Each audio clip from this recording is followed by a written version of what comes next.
See, I didn't have an imaginary friend growing up, but I did have an older brother who was miscarried before I was born. I think I was just more of a pragmatist in that way. I don't really mean to make light of that. Like, I cannot imagine how terrible that must have been for my family, especially my mom. The thing I can imagine, though, is that if he was born, that guy would have kicked my ass all the time.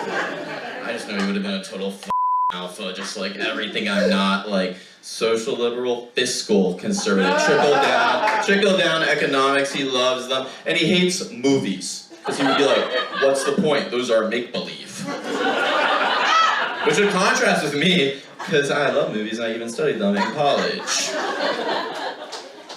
He would have been like, high school quarterback growing up, you know, high school quarterback dated the hottest girl in school, farmer, pastor, mayor's daughter. And every day, you know they'd be in that parking lot. They'd be in that parking lot, making out, leaning against his Hummer.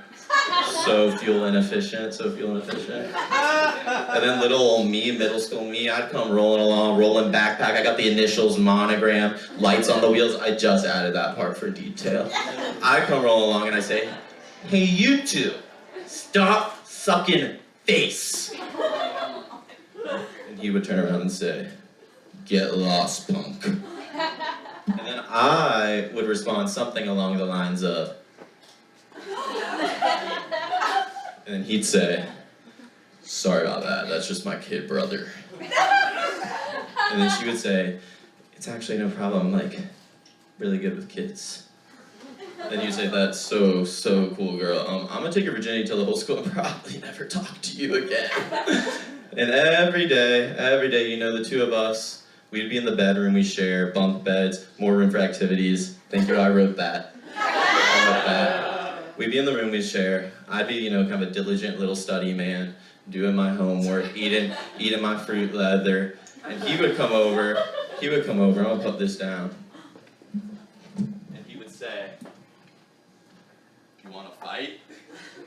And I would be like, yeah, I'm not really sure about that, kind of like, not my idea of fun. And he'd say, come on, dude, it's what guys do. And I'd say, well, if it's what guys do, and before I could even think, he would grab me, and he would deck me on the ground, and he'd have me in a chokehold, and I'd really say, please, get off of me, I can't breathe, you're hurting me. He said, come on, fight back, that's not all you got. I said, really, it is. And then my mom would scream, boys, what's going on up there? And he would say, nothing, I'm just trying to make a man out of him. And she would say, oh, it's fine, as long as you're just trying to make a man out of him. I said, I guess you're just trying to make a man out of me. And I would say, please get off, you're really hurting me. He'd say, fight back, and I'd say, I can't, please let me go. He'd say, you want me to let you go? I'd say, yes. He'd say, so then say that you're a who eats tampons for breakfast. And I would say, fine, I'm a who eats tampons for breakfast, and condoms for lunch, and SpongeBob for dinner, now let me go. And then he would still be holding on to me because he's a liar. And then my mom would say, boys, come down, dinner's ready. And I'd say, come on, get off of me. Dinner's ready, it's gonna get cold. And he would say, no, it's not gonna get cold, because Mom made gazpacho for dinner. And then I'd say, my leftovers again. And I'd say, please let me go. He'd say, one more thing, and I'd say, what? And he'd say that you believe that there were weapons of mass destruction in Iraq. And even though I'd be young, it'd be pretty well read, and I would know that's untrue. And there'd kind of already be like a political rift between us. But I would say, okay, fine, I believe there were weapons of mass destruction in Iraq. I'd try to tap out, but he'd be holding me down, he won't let me. He'd say, one last thing. I'd say, what? And he would say that you were an accident. And your very existence cast such a financial burden on this family that Dad had to remortgage the home, and it ultimately led to the collapse of their marriage. And I'd say, I was an accident, and my very existence cast such a financial burden on my family that Dad had to remortgage the home, and it ultimately led to the collapse of their marriage. And he'd let go of me, and I'd tap out. get up, regain my breath. But meanwhile, this guy, he'd be over here, disgusted. I would say, what?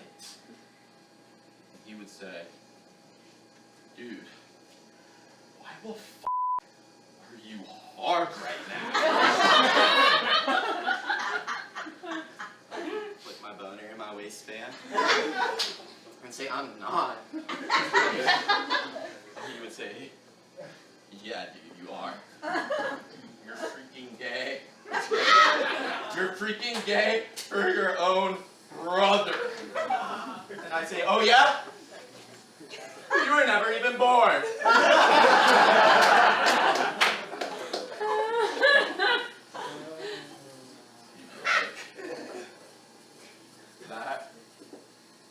That was a low blow, dude.